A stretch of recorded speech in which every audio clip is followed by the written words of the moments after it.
Olá, dando continuidade à nossa aula, vamos para fluxogramas. O primeiro passo para aprender lógica de programação não envolve somente computador. Envolve educar sua mente para o entendimento sequencial de etapas necessárias para a execução de determinada tarefa. Por que isso? Bom, no nosso dia a dia é muito comum, quando a gente vai se relacionar com as pessoas, pular etapas. Já em programação, você tem que dizer exatamente qual seria as etapas necessárias para alcançar aquele seu objetivo, tá? Então você tem que dizer exatamente todas essas etapas. Você não pode pular. Tem que haver uma concordância, tem que haver uma coisa lógica, uma com a outra. Então, para melhorar esse entendimento, a gente vai usar figuras geométricas, tá? Então, o conjunto dessas figuras geométricas nós chamamos de fluxogramas, tá? Ou seja, para cada tipo de figura geométrica há uma representação, tá? Há uma razão, há um motivo, e é isso que a gente vai aprender. Aí está um exemplo bem simbólico de como que seria a escrita desses fluxogramas, tá? Mas não se preocupe, a gente vai pegar dois exemplos menores para que a gente possa entender. Vamos lá, olha, aqui nós temos aqui dois fluxogramas, tá? Temos do lado esquerdo, nós temos o fluxograma simples de 5 figuras geométricas e temos aqui no outro lado outro que tem uma estrutura de decisão com 7 figuras geométricas, tá bom? É importante, pessoal, que vocês entenderem que para cada tipo de necessidade, ou seja, para cada tipo de objetivo, há necessidade de construir um fluxograma diferente, tá bom? Então não há fluxogramas iguais, isso depende da necessidade, do teu objetivo, tá bom? Então, perceba uma coisa, todo fluxograma ele tem início e tem fim, tá? Todo fluxograma ele tem início e tem fim. Todo fluxograma ele tem uma entrada e tem uma saída. E todo fluxograma tem um processamento. Agora, alguns fluxogramas há necessidade de ter uma estrutura de decisão e por aí vai, tá bom? A gente vai reforçar esse conceito mais adiante, tá? A priori, aqui temos alguns exemplos de fluxogramas com suas respectivas descrições, tá? Temos o primeiro, o fluxo de dados, que é essa setinha, que ela indica o fluxo de dados, ou seja, uma sequência de onde inicia e qual é o próximo passo, tá? Ou seja, essa seta ela indica o fluxo, por onde vai passar essas informações, tá bom? Depois temos o terminal, que indica o início ou o fim de um processo. Depois o processamento, que é o processo em geral.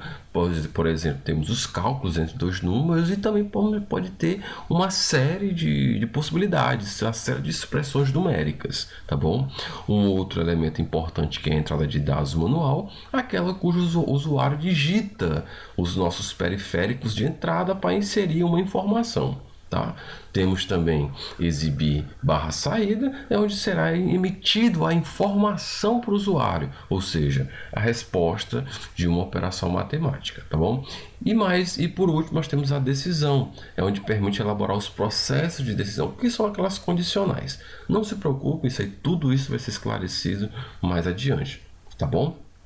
Uma coisa importante que eu tenho que lembrar para vocês é que não há somente esses elementos. Há outros elementos. Eu achei por vir trazer só esses porque será o suficiente para a gente esclarecer o nosso entendimento. Mas a sua curiosidade, caso for necessário, você pode estar pesquisando e você vai ver que tem vários outros elementos, tá bom? Então, vamos melhorar o nosso entendimento, como eu havia dito. Aqui está um exemplo de fluxograma já aqui do nosso lado esquerdo, devidamente preenchido com algumas informações e com as setinhas apontadas para baixo, indicando o fluxo dessas informações, tá? Então, pessoal, primeiro passo desse elemento é o início, tá? É o início. O que esse início quer dizer? Esse início, ele nos representa o início de um processo. O início do nosso algoritmo é o start, tá? É o start. Após iniciar esse processo, ele vem para entrada de dados manual. O que seria isso, Raio, dessa entrada de dados manual? Isso implica dizer que é nesse momento que o usuário vai adicionar uma informação, vai enviar uma informação para esses dois elementos criados aí. Que mais na frente eu vou explicar para vocês o que é exatamente esse N1 e esse N2. Mas só lembre, o usuário ele vai mandar uma informação para esse elemento chamado N1 e vai mandar uma outra informação para esse elemento chamado N2. Então, por isso que nós chamamos de entrada de dado manual. Ou seja, é aquela cujo usuário vai inserir manualmente, seja via teclado ou seja via mouse, tá? Após você adicionar essa informação, ele vem para o processamento, ou seja, aquilo que o usuário digitou, ele veio para o processamento e substitui essa informação. E esse cálculo, essa matemática, esse resultado matemático, ele vai mandar essa resposta para esse elemento chamado média. O valor contido em média vai ser exibido logo abaixo. Após essa exibição, eu vou finalizar o meu processo. Entenderam? Olha como é que faz lógica tudo isso. Eu inicio o meu processo, o usuário adiciona essas informações via teclado, essas informações são processadas e depois são exibidas, e aí finaliza. Viu como a coisa tem um nexo lógico? Tá? Mas vamos melhorar mais ainda o nosso entendimento. Tá? Suponhamos que o processo iniciou e aí o usuário ele digitou 4 para o elemento N1 e 6 para o elemento N2.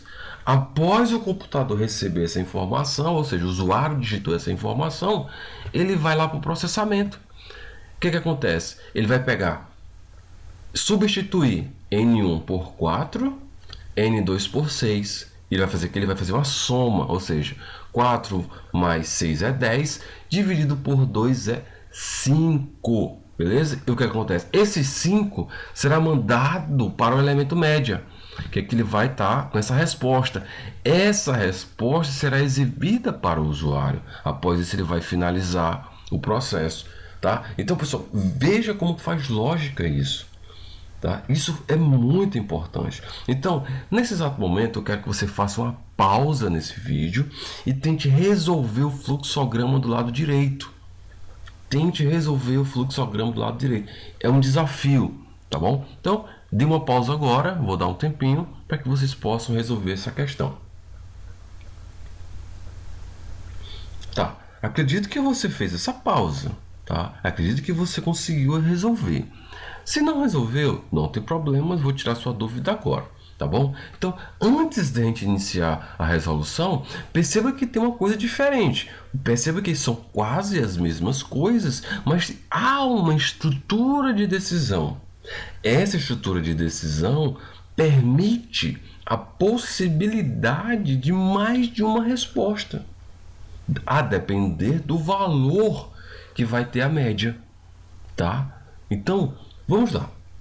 Suponhamos, pessoal, que o usuário informou novamente 4 para N1 e 6 para N2. Após o usuário já ter digitado essa informação vai passar para o processamento, ou seja, haverá essa troca de informação entre o que está pelaquilo que o usuário digitou. Ele vai fazer esse processamento e vai obter uma resposta que vai ser enviado para a média. Quando essa resposta chega na estrutura de decisão, ele vai fazer aquela seguinte pergunta: média é maior ou igual a 6? Eu pergunto, média é maior ou igual a 6? Não, não é. Então, a resposta a ser emitida vai ser quem? Reprovado, tá? Então, pessoal, é muito tranquilo, lógica de programação.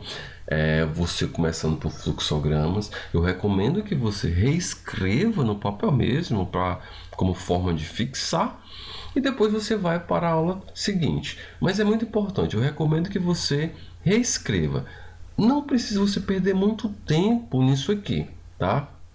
Isso aqui é mais como uma forma de você começar a sequenciar as suas ideias. Mas vamos usar outras metodologias mais adiante, mas eu recomendo que você melhore o seu entendimento logo aqui em fluxogramas, tá bom? Até a próxima aula.